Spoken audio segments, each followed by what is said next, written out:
2001 തുടങ്ങിയ formula 1 career 2002, 2019, 2020 സീസണുകളിൽ ബ്രേക്കുമുണ്ടായിരുന്നു.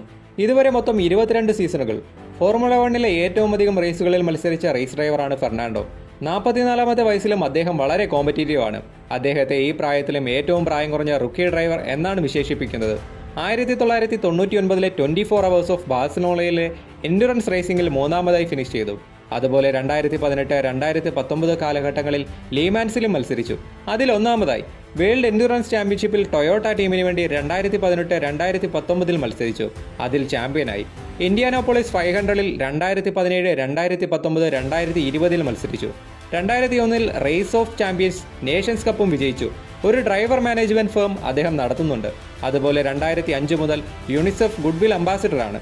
Formula 1-ൽ 32 race വിജയങ്ങൾ. 400-ലധികം റേസുകളിൽ മത്സരിച്ച ഏക racing driver. Federation International Automobile അഥവാ FIA ഹാൾ ഓഫ് ഫെയിമിൽ 2 തവണ ഇൻഡക്ട് ചെയ്ത ഏക റേസിംഗ് ഡ്രൈവർ. ഫെർണാണ്ടോയ്ക്ക് Gold Medal of the Royal Order of the Sports Merit നൽകിയിരുന്നു. അങ്ങനെ ഒട്ടനവധി നേട്ടങ്ങൾ. റേസിംഗ് ഇതിഹാസം ഫെർണാണ്ടോ അലോൺസോയെ പറ്റിയുള്ള വീഡിയോ ഇവിടെ അവസാനിക്കുന്നു. ബെൽ ഐക്കൺ പ്രസ് ചെയ്യാൻ മറക്കല്ലേ ഗൈസ്.